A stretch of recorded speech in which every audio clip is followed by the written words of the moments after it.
En la presentación de hoy vamos a hacer un recuento de lo que sabemos del COVID-19. Ya son 7 meses con la enfermedad en nuestro país y cerca de 10 meses en el mundo. Y nosotros hemos aprendido mucho en estos últimos meses. Hay algunas cosas que las hemos aprendido un poco a la fuerza y otras cosas que tampoco no las hemos aprendido totalmente y necesitamos todavía reflexionar sobre ellas. En esta presentación vamos a hacer una información rápida de muchos conceptos que ya conocen, muchos conceptos nuevos, y también vamos a revisar algunos de los conceptos que antes pensábamos que funcionaban y no necesariamente era así. Vamos a hablar de COVID-19. Yo soy el doctor Carlos Delgado y soy investigador docente de la Universidad de San Marcos. En esta primera gráfica quiero mostrarles lo que había publicado en mayo.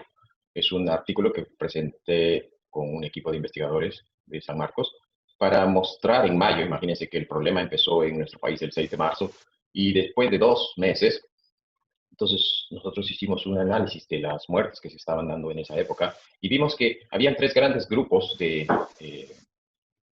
países. Vemos en el área superior países en color oscuro, el negro y el gris claro y el gris oscuro, España, Suecia y Estados Unidos, que superaban en esa época, en mayo, superaban más de 100 fallecidos por millón de habitantes.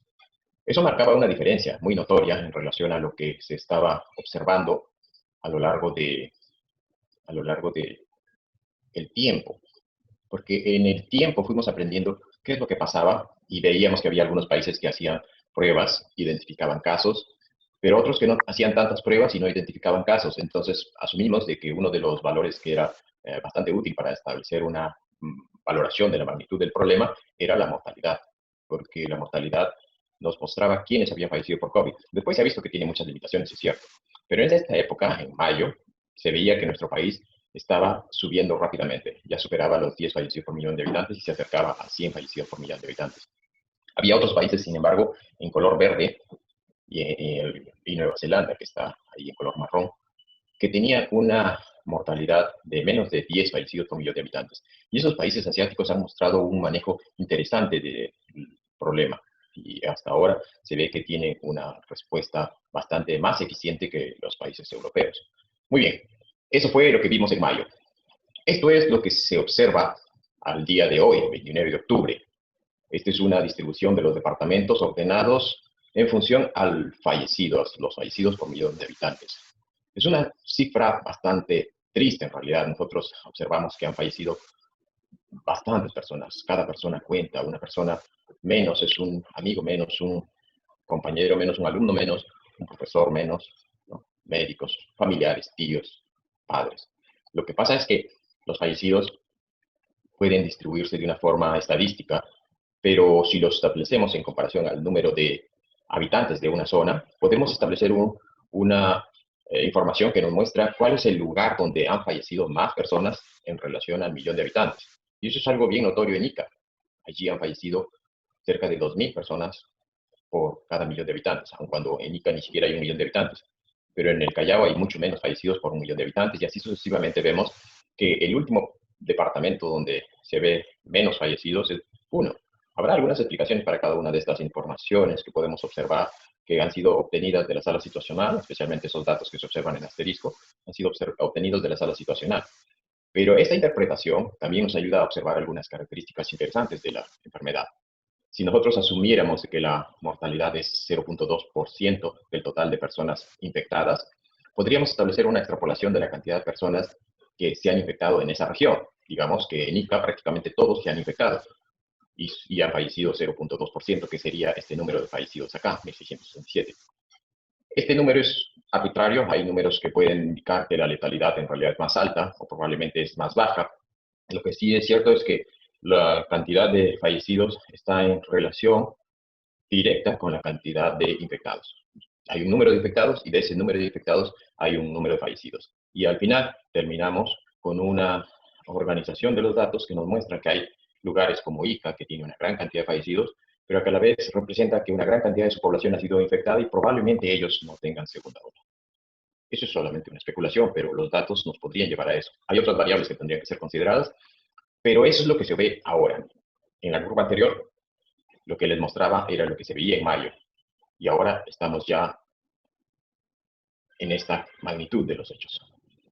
Y esta magnitud de los hechos es apabullante. Es demasiada la cantidad de muertes por millón de habitantes en nuestro país, al punto que hemos alcanzado un triste primer lugar en el mundo a fines de agosto. A fines de agosto, en la última semana, la tercera semana de agosto, fue el mayor número de fallecidos en nuestro país. Y eso nos colocó en el primer puesto de fallecidos por millón de habitantes en el mundo. Esa es una situación triste. Y lo que ocurre es que las personas que perdimos no son solo números. Todos y cada uno de las personas que se fueron tiene una historia que como país debemos honrar. Y esos números, esos no son números, son personas. Y más allá de la que significa la cifra de muerte por millón de habitantes, eso muestra que nuestro país ha sido uno de los países peor afectados por esta enfermedad. Más allá de lo que puede significar honrar a nuestros fallecidos, debemos sentarnos siempre a observar y entender qué es lo que se sabe. Y lo que sí podemos sacar en conclusión es que hay que ser, en cierta forma, eh, estar dispuestos a reconocer que el conocimiento que tenemos nosotros es volátil y a la vez el conocimiento es amplio y se va construyendo ladrillo a ladrillo. Hay bastantes fuentes de información que podrían ser consultadas y actualizadas y podemos revisar esta información, pero también tenemos que saber reconocer de que hay rumores, hay informaciones falsas y esas informaciones falsas están documentadas de una manera muy minuciosa en la página web de la OMS y nos permite saber qué es lo que se puede entender como información confiable y información veraz. Pero también es necesario que esa información la transmitamos a través de nuestras redes sociales, asumiendo, ¿no?, la necesidad de que esta información, como toda la información que hasta ahora hemos tenido, puede cambiar. Todo puede cambiar y mientras más información se obtenga, no quiere decir que la ciencia se equivoque, sino que el conocimiento es aprender paso a paso de una enfermedad nueva que recién tiene 10, 11 meses en el mundo. Para nuestro país, en estos últimos días, podemos decir que hemos llegado cerca de 1.100 fallecidos por millón de habitantes. Eso nos coloca, como mencionaba, en el triste primer lugar de fallecidos en el mundo. Pero también tenemos una información del Fondo Monetario Internacional que muestra que el Perú para el año 2020 va a tener la peor caída del Producto Bruto Interno, va a perder casi 14 puntos del Producto Bruto Interno en el año 2020 y su perspectiva de crecimiento para el próximo año, que es alrededor del 7%, todavía nos coloca por debajo de lo que podría alcanzar Brasil o el promedio de Latinoamérica. Nos falta mucho, hemos caído bastante y es sorprendente que nuestro país durante la última década haya sido considerado uno de los países como un tigre de América Latina, el crecimiento sostenido de 5% del PBI, y todo eso no ha podido ser reflejado de una manera clara frente a una crisis como esta.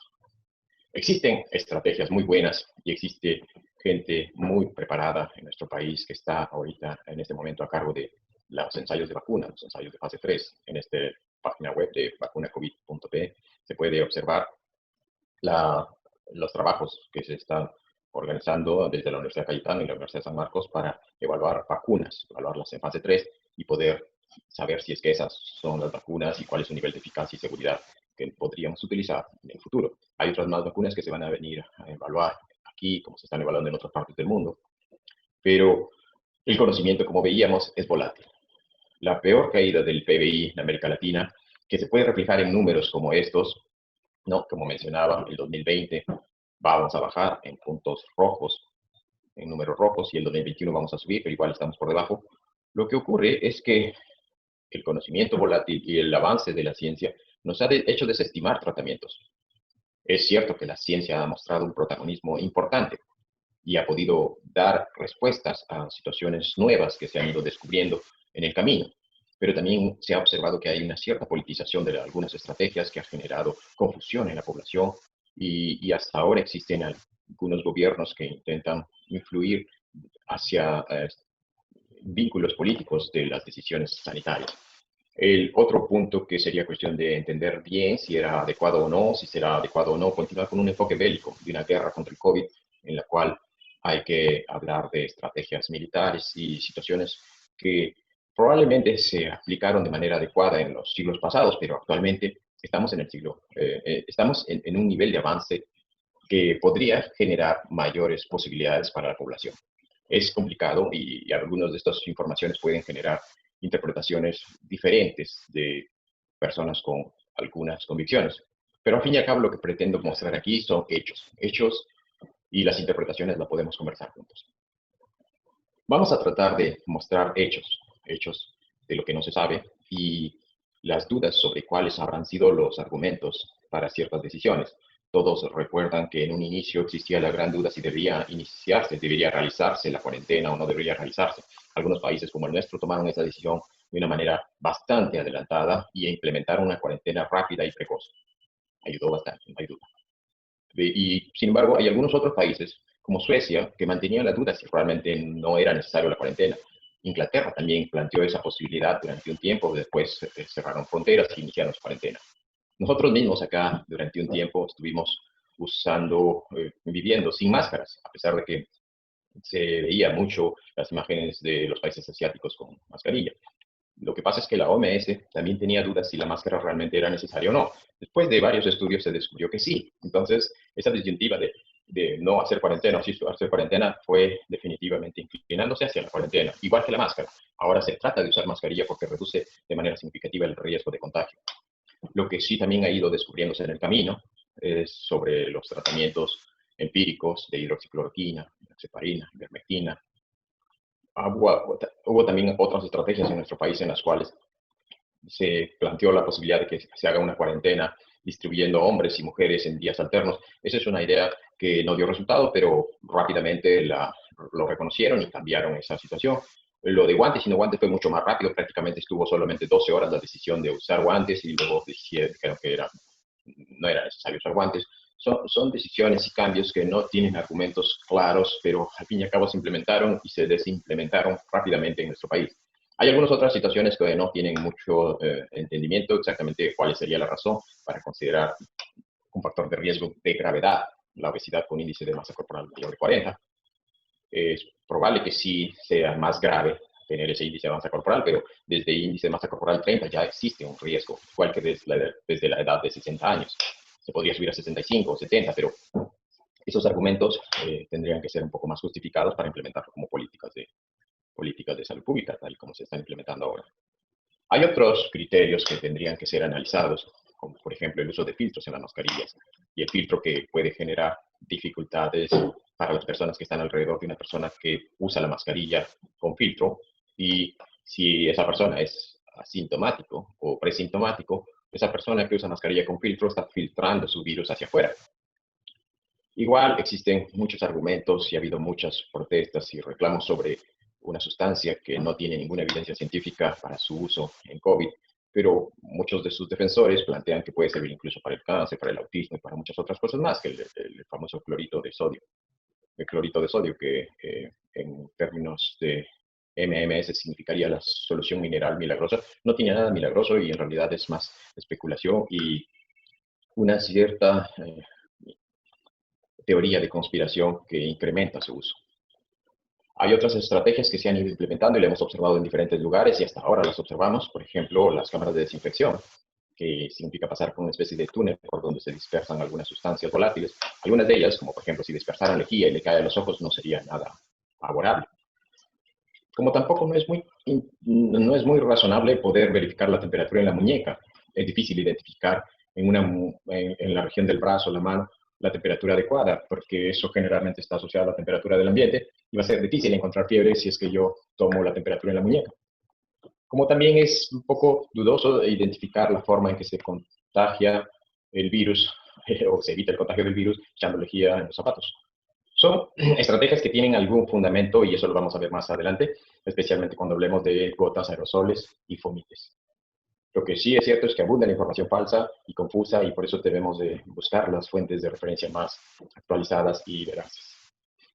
Este es un esquema que apareció en mayo de este año. Nos mostraba una esquematización muy práctica, muy útil de la forma en que se distribuye la enfermedad. Se ha mantenido más o menos en esas características y esa es una de las razones por las cuales se ha generado el colapso de los sistemas de salud.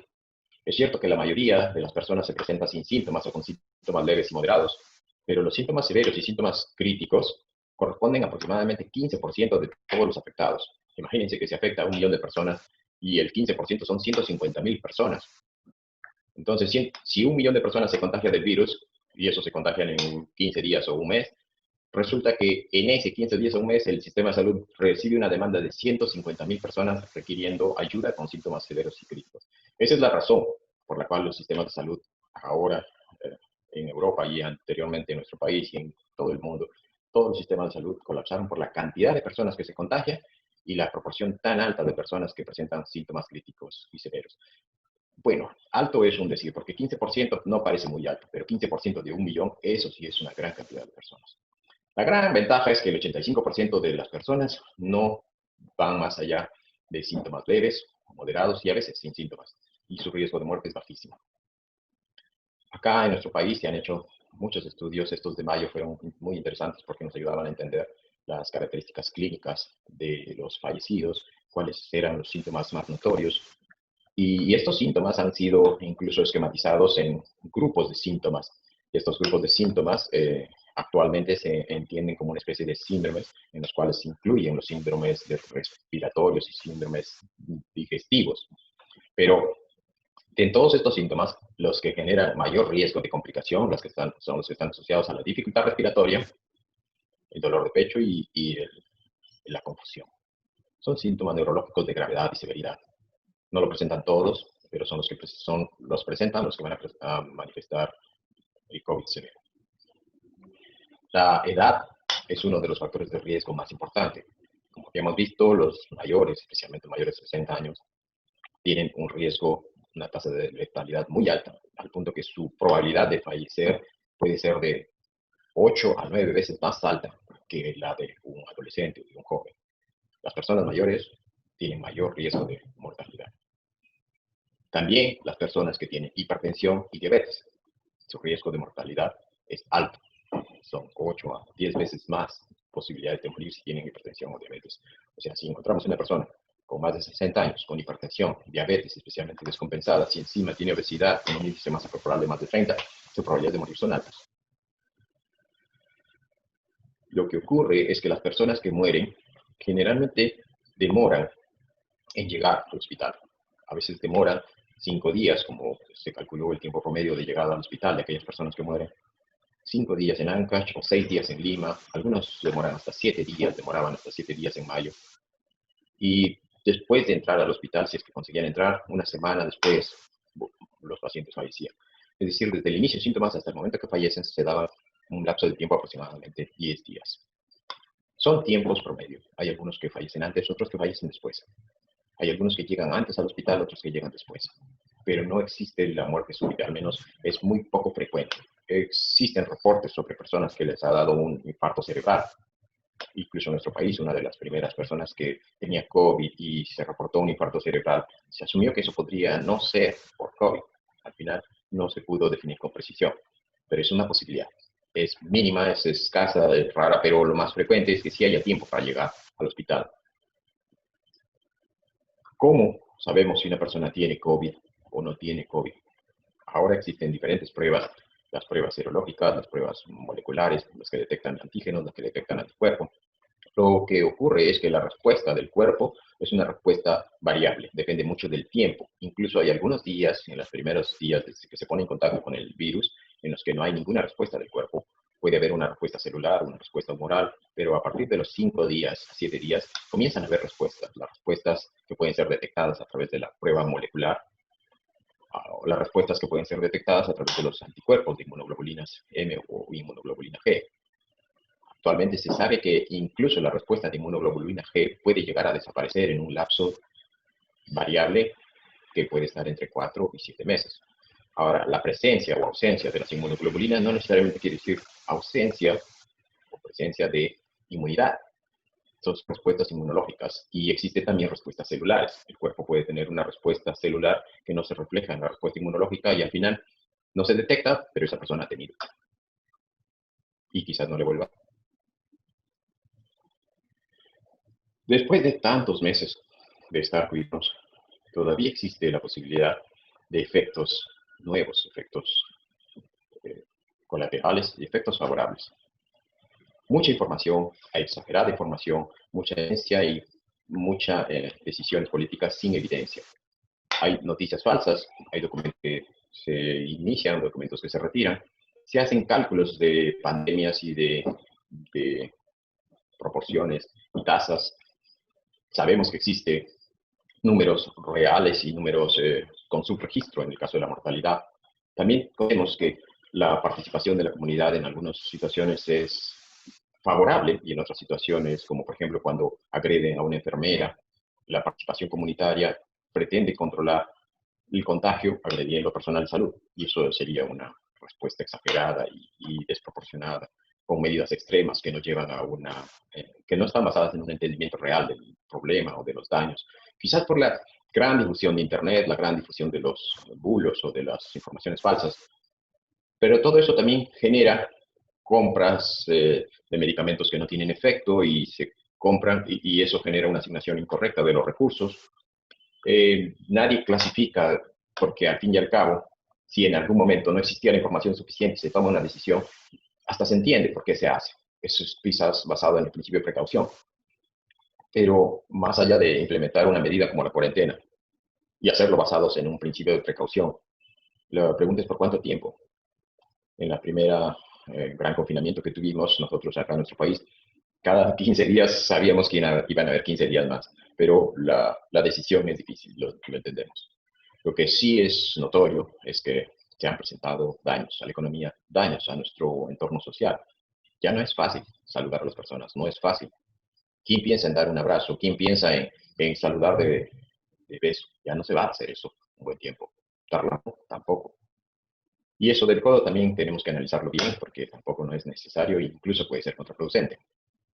Hay varias estrategias que analizan la situación de lo que hicimos ahora con lo que se hizo en el siglo XVIII, en el siglo XIX, comparándolo con la gripe española, pero no, hemos hecho cosas muy buenas, se han implementado estrategias favorables, se ha reducido la cantidad prevista de fallecidos de una manera espectacular, pero no ha sido suficiente y quizás sea un motivo para aprender y seguir aprendiendo.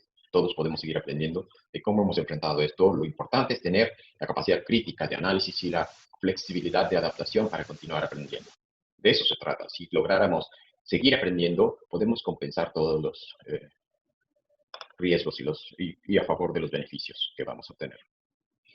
En estos enlaces nosotros podríamos ir observando algunas características clínicas conocidas de la COVID-19 y cómo tratar de diferenciarla con la gripe. Hay algunos videos, como en el caso de los síntomas del coronavirus, que se presenta en este video de BBC Mundo, pero lo que ocurre aquí es de que no es fácil diferenciarlo. Puede tener síntomas muy semejantes a los de la gripe, cualquiera podría creer que es gripe, pero resulta ser coronavirus. Se han establecido algunas explicaciones que quizás la ausencia de olfato o de sensación del gusto podría generar una mayor probabilidad de tener COVID, ¿no? Porque existe la posibilidad de hipogeusia en hasta un 20% de los pacientes, pero tampoco eso no es definitivo. ¿Existe el riesgo de una enfermedad semejante al Kawasaki en niños? Sí, pero es muy poco probable, sus posibilidades son mínimas. Hay algún tipo de lesiones cutáneas que se han descrito también como microtrombos, pero nada es patognomónico. No existe un signo o un síntoma del COVID. No se puede clasificar el COVID en función a los síntomas, pero sí podríamos analizar su severidad en función a los síntomas. La severidad, como mencionábamos, es la dificultad respiratoria. Este es el principal signo de severidad de la enfermedad por COVID. Hace unos meses pudimos ver un video transmitido por Facebook de un ex congresista de Pucallpa que pedía ayuda en las puertas de un hospital. Y supimos después que el congresista falleció. ¿Qué es lo que pedía él? Le faltaba el aire. Pedía oxígeno. Necesitaba oxígeno. Y esa dificultad respiratoria, que no recibe oxígeno, es triste, es desesperante. Un médico aquí cuenta su experiencia, un médico español que trabaja en la medicina comunitaria, él sobrevivió al COVID. Es una historia de YouTube. Ustedes pueden encontrar muchas de estas historias en Internet. Están con acceso libre y aquí les he colocado ese enlace, especialmente entre el minuto 2:24 y el minuto 5:10, él cuenta cómo vivió su experiencia, cómo estuvo cerca de entrar a la UCI y todo el miedo que eso le significaba. Él se quiebra y ya estaba a punto de llorar. La dificultad respiratoria, eso es el signo más grave de severidad de COVID. Hay algunas estrategias que se pueden intentar. Nosotros hemos hecho alguna valoración de la forma de identificar la dificultad respiratoria a través de algunas estrategias de evaluación como el test de Rod. Ustedes también pueden ver la descripción de ese test de Rod en este enlace a YouTube. Y existen algunos artículos que describen el test de Rod que fue diseñado para poder detectar si es que a alguien le falta el aire a través de un sistema rápido de conteo. O sea, la persona que hace esta prueba toma profundamente el aire y cuenta rápidamente, y de acuerdo al número que cuenta y la cantidad de tiempo que respira o que se retiene el aire, te puede decir qué tan bien o qué tan mal está. Hay algunos lugares, como el Centro de Evidencia de Oxford, que considera que no existe suficiente evidencia para que este test pueda ser utilizado en la valoración telefónica. Quizás no de manera individual, quizás en conjunto con otras estrategias, eso todavía se ha definido con precisión. Esta es la calificación del test de Rode dependiendo de la cantidad de número que se cuenta o que se retiene el aire y cuánto tiempo se retiene el aire. Y uno puede deducir aproximadamente a cuánto de sensibilidad y especificidad establece su resultado. En el proyecto COVID en el cual participo, se estableció una estrategia para diseñar y validar algunos instrumentos como ese y algunos otros más que nos permitan detectar los casos severos de COVID. Sabemos que el caso severo de COVID es aquel que tiene dificultad respiratoria, aquel que necesita oxígeno. Y uno de los instrumentos que sirven para detectar la falta de oxígeno es el oxímetro de pulso. El oxímetro de pulso nos ayuda a saber si es que a alguien le falta el oxígeno. ¿Y cómo podemos saber si le falta el oxígeno? Porque al colocarse ese oxímetro de pulso sobre un dedo, puede observarse que la oxigenación, que le llaman saturación de oxígeno, llega a menos de 93. Y eso significa que falta oxígeno, porque normalmente el oxígeno en el cuerpo llega a 95 o 97 de saturación de oxígeno en el oxímetro de pulso. Este artículo del New York Times sobre la hipoxia silenciosa salió aproximadamente en mayo y ahí hablaban sobre la importancia de tener oxímetros de pulso incluso en casa. Es casi como tener un termómetro. Ayuda bastante a saber si es que a una persona le falta oxígeno. Lo que vieron acá los médicos de este artículo es de que había personas que le faltaba el oxígeno y no se daban cuenta. No se daban cuenta, le faltaba el aire, estaban con hipoxia y no se daban cuenta. Por eso decían que es una hipoxia silenciosa. Al punto de que ellos veían a las personas que tenían una oxigenación de 60 o 70 cuando debería estar en 90 y les pedían que deje su celular para poder intubarlos, para poder conectarlos a una máquina de ventilación. Es sorprendente y eso llevó a la recomendación de comprar oxímetros de pulso. Allá desaparecieron. En mayo y junio ya no había oxímetros de pulsos en Nueva York y allí estuvieron en su etapa más crítica. Acá también se intentó comprar y distribuir algunos oxímetros de pulso a nivel comunitario. En algún momento se propuso implementar canchas de oxígeno, que son centros de proveedores de oxígeno, pero este tipo de proveedores de oxígeno no podía implementarse de manera eficiente en un país como el nuestro. Lo que sí es evidente, y era evidente desde mayo, que cuando una persona tiene dificultad respiratoria y le falta oxígeno, tiene que recibir oxígeno, porque si no recibe oxígeno, esa persona muere. Eso era evidente. Era una enfermedad respiratoria que atacaba el pulmón, y si necesitaba oxígeno y no se le daba oxígeno, esa persona iba a morir. Y nosotros lo hemos visto.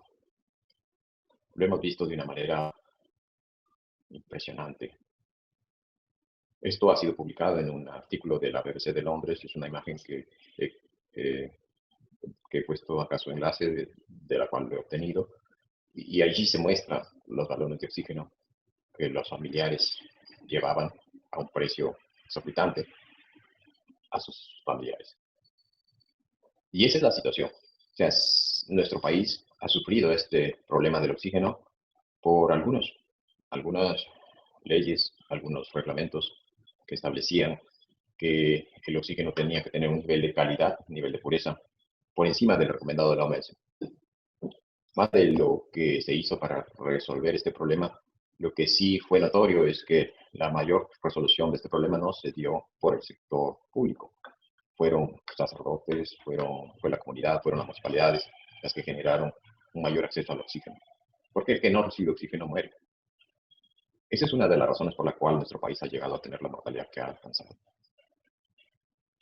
Cuando se alcanza a tener síntomas severos o síntomas críticos y se necesita ayuda para respirar, la principal causa de dificultad respiratoria es el compromiso pulmonar. Y si hay compromiso pulmonar, se necesita oxígeno para compensar esa pérdida del pulmón funcionante. Y si no hay oxígeno, el deterioro es progresivo hacia la muerte. Esa es una de las causas, es cierto, falta de oxígeno. Pero hay otras causas. Hay otras causas por las cuales nuestro país ha alcanzado la mortalidad que ha alcanzado. Los asintomáticos y presintomáticos son otra explicación para entender por qué se han contagiado tantas personas y para entender por qué han muerto tantas personas en nuestro país. Los asintomáticos o presintomáticos son aquellas personas que no tienen síntomas y están aquí, pero son contagiosos. O tienen síntomas leves o están antes de tener los síntomas leves y siguen siendo contagiosos en esta etapa de sin síntomas. Entonces, los asintomáticos y presintomáticos pueden representar prácticamente 1 de cada 2 personas que se infectan. Sin embargo, los asintomáticos y presintomáticos no se consideran casos sospechosos. Y durante una semana, esas personas contagian y siguen contagiando. No se los está buscando, no se los evalúa porque son asintomáticos, pero pueden contagiar. Lo que sí se ha aprendido es a mantener la higiene, a mantener la limpieza, a cuidarnos a nosotros mismos. Hemos aprendido a usar desinfectantes, a diluir la lejía, el agua oxigenada, a usar el alcohol al 70%. En cierta forma, somos más limpios. Ahora usamos mascarillas. Hay que usarlas bien, ¿cierto? Cubrir boca y nariz. Y también usamos protector facial. Protector facial es obligatorio para subir a las unidades de transporte público. Se ha encontrado información interesante sobre algunos medicamentos que parecen tener un efecto favorable sobre la mortalidad de personas graves, ¿no? Como la dexametasona. Remdesivir ya dejó de tener una importancia porque ahora parece que su efecto principal es solamente cuando se aplica durante los primeros días. Pero este remdesivir y los anticuerpos monoclonales que usó el presidente de Estados Unidos son estrategias que probablemente nunca vamos a tener acceso en el país.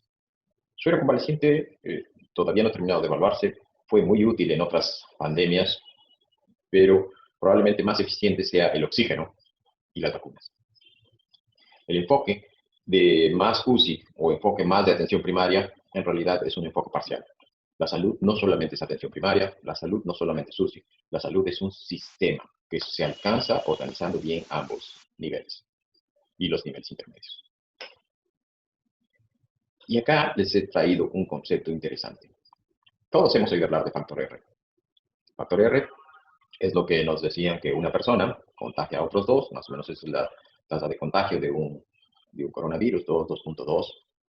Y si uno baja el factor R a menos de 1, la enfermedad deja de transmitirse. Porque si está en 2, una persona contagia a 2, esas 2 personas contagian a 4, esas 4 personas contagian a 8, y así sucesivamente. El factor R nos mostraba la capacidad de contagio exponencial que se daba o que se interpreta dentro de una epidemia y una pandemia.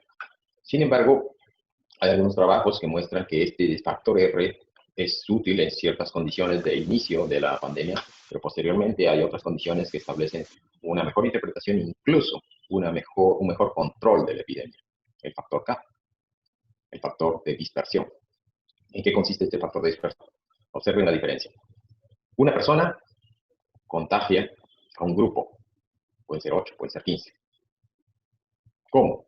Probablemente en un mercado, probablemente en una discoteca, probablemente en una reunión familiar. Una contagia a varios. Y de esos varios, solo 3 contagian a otros 3 o 4. Y esto quiere decir que no es 1 a 2, y luego a otros 2, y eso de otros 2, es como el factor de R. Sino que existen grupos conglomerados de personas que son contagiadas en un evento donde hay un caso cero que contagia. Y luego esas personas no están organizando discotecas cada uno, su fiesta de discoteca cada uno. Probablemente solo uno contagia a otros más y el otro no contagia. Este tampoco contagia, este tampoco contagia. Este sí contagió a otro más. Pero este de aquí y este de acá ya no, tampoco organiza discotecas, ni tampoco organiza reuniones. Entonces, simplemente tampoco contagia. Pero este sí. Este contagió a otro grupo. Y se dan cuenta de la manera en que funciona. No es uno hacia arriba en forma exponencial de manera imparable, sino son por grupos, por clústeres, por conglomerados.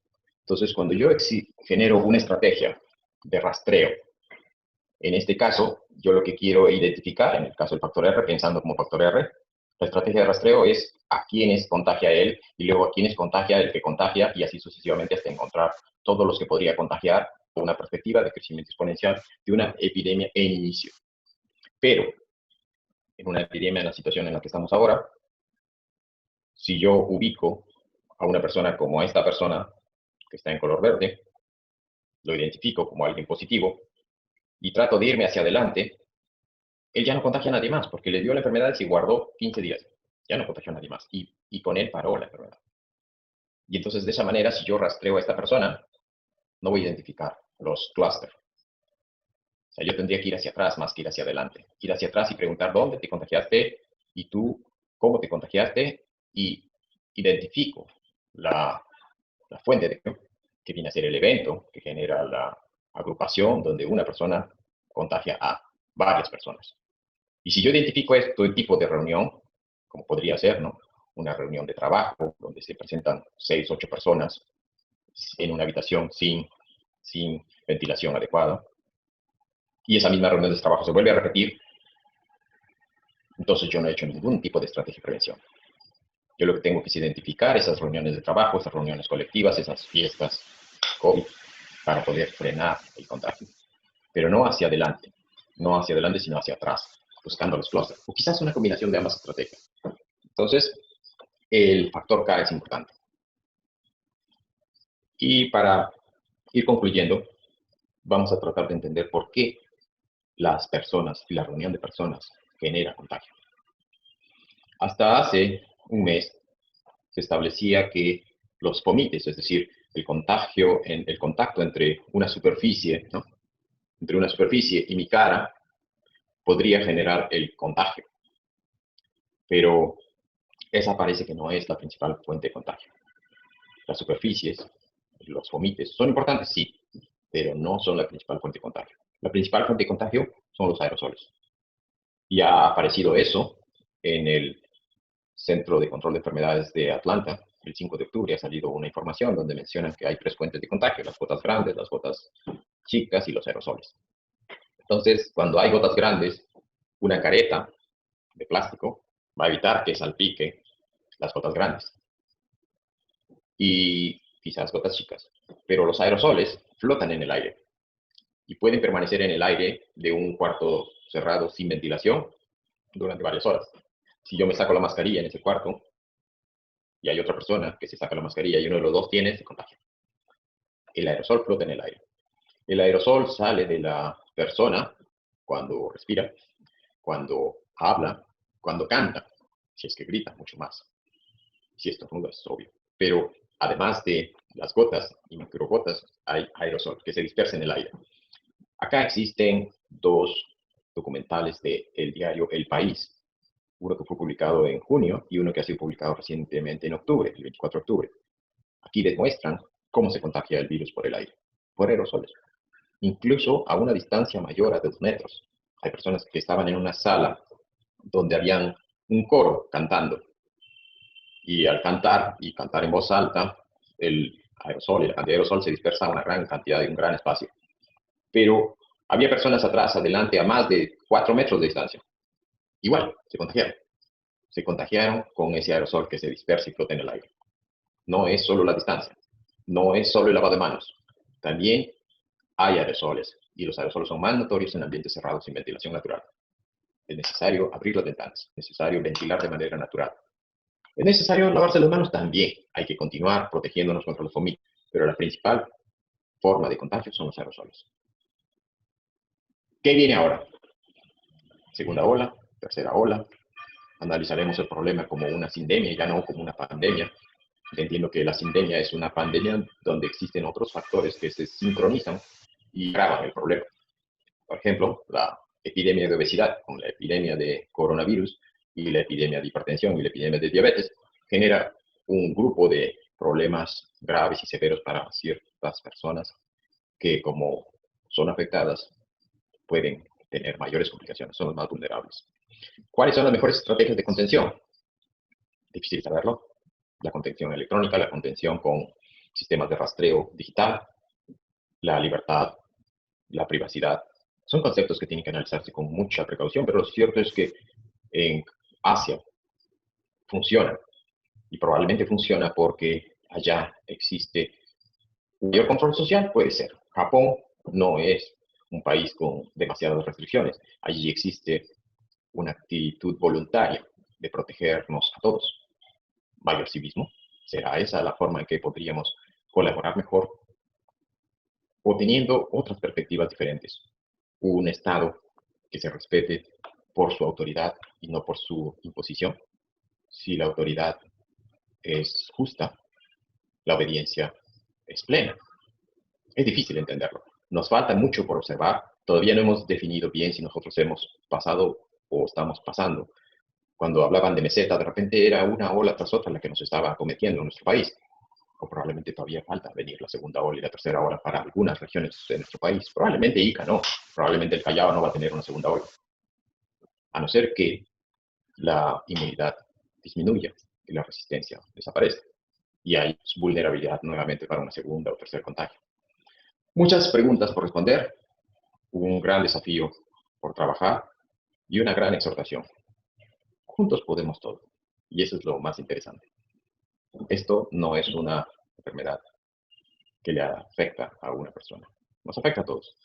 Y por eso es bueno estar juntos en esto. Gracias por su atención y cualquier duda podemos conversar.